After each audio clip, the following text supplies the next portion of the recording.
Hello Year 3. So I'm now going to read you a story, and the story is called The First Drawing, and whilst I'm reading I would like you to note down anything you find out about the Stone Age. So it could be things like, what do they use for their tools? What tools do they have? What do they dress in? Those sorts of things. Feel free to pause the video if you need a little bit more time to take those notes and then play again when you're ready to carry on. And I'm more than happy if you'd like to listen to the story first and close your eyes and imagine the story and then listen to it again and take your notes. That's absolutely fine too. Okay. The First Drawing. Imagine you were born before the invention of drawing, more than 30,000 years ago.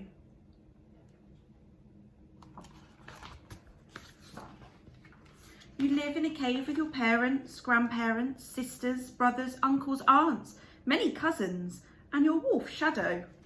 It's a big cave. My goodness, look at all those family members living in just one cave, and even a wolf. You love to watch animals. You see them everywhere. You see them at the river where they come to drink. Horses, giant elk, reindeer, woolly rhinoceros, bears, sometimes lions and more. You sit and watch them for hours. Look at all those amazing animals. You see the grand white and grey clouds that drift over the valley. Their ever-changing shapes look like a parade of animals. Papa, the cloud looks like a woolly mammoth. It looks to me, says your father, like a cloud. When collecting stones for spearheads and knives, you think some look like animals too. Mama, this stone looks like a bear. To me, says your mother, it looks like a stone. You wonder why they can't see what I see. So that's perhaps something you could write down in your notes. What the stones are used for, knives and spearheads. At night, wrapped in deerskins, you see the shadow images of all the animals again in the firelight, flicking over bumps and hollows of the cave walls, and they seem to move. Look, Mama, galloping horses. What horses? Go to sleep. Papa, Grandpa, they're on the ceiling. Elk. There are no elk. Go to sleep. Sisters, brothers, cousins, don't you see the rhinoceros? No, shouts everyone. Now go to sleep. There they all are, getting slightly frustrated. They call you child who sees what isn't there. How can you make them see what you see? Every night you watch the animals on the walls. Then you dream you're running with them, like one of them. Those beautiful animals running. Really lovely illustrations in this book, aren't they? One morning, you're out with your father searching for stones. You wander off around the hill of huge boulders. You look up and see right in front of you. What do you think it might be? What could it be in the Stone Age that makes you look that surprised? A woolly mammoth. It's not made of lights and shadows or clouds. You can smell it, warm and musky.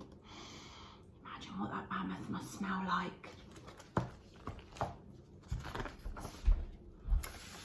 It sniffs you with its trunk, then stands perfectly still.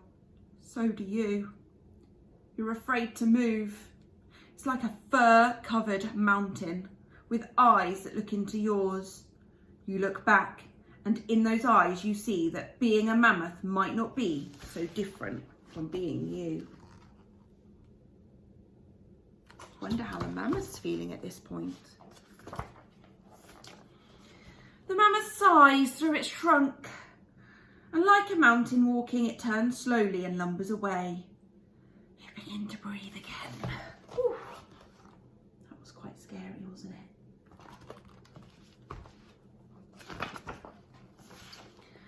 Papa, right in front of me, a woolly...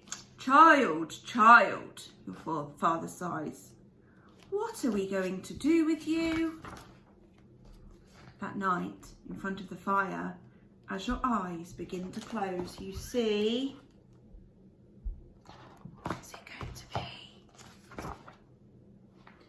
An image on the wall, so big and so real, you sit up and say, "Yo!" "Huh?" says your father. "What's wrong?" says your mother. I wonder what it is. What's that image? "Look, on the wall, it looks like it's breathing. There's nothing," they say. "Go to sleep." "But look, the tail, the tusks, why don't you see it?" Now everyone is awake. There is nothing to see. Go to sleep. How can I make you see?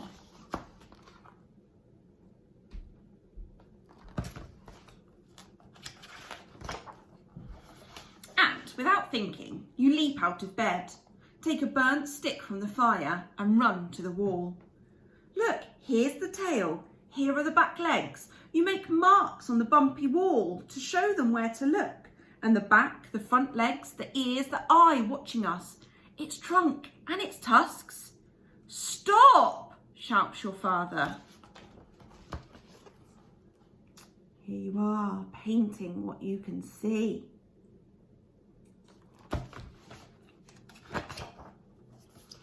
He aims his spear at the wall. Everyone huddles by the doorway, the wide-eyed children clutching their parents' legs. "I can see it!" gasps your father. "This is magic." "No, Papa," you say. "I'm just showing you." The father's there looking terrified. And you look at what you've done. You have made the world's first drawing. "Yes," you say, "it is magic." Such a good drawing, everyone was terrified.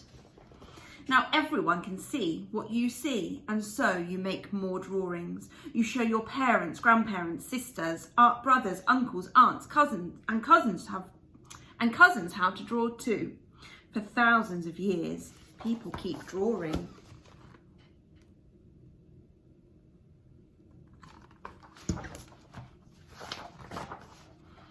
Even today, people are still doing it. And that's how, if you'd been around more than 30,000 years ago, you might have invented drawing. And it's still magic. So this child's drawn an elephant. And the child 30,000 years ago drew a woolly mammoth. Okay, what you need to do with your notes now is I would like you to arrange them into a mind map. So you could write the Stone Age, or you could write the first drawing in the middle of your mind map in a bubble. And then I want you to have all of your ideas coming off into sections. But I would like you to try and arrange them. So if you're thinking about the tools that the Stone Age people used, have those all together. If you are thinking about the animals that the Stone Age people would have seen, have those all together in a section on your mind map. I've started one, so if you need some help or are struggling to get started, you can use mine for some ideas, or you can add to mine. But if you have your own ideas and would like to do it by yourself, that is absolutely fine. I can't wait to see your mind maps when you are finished. Bye.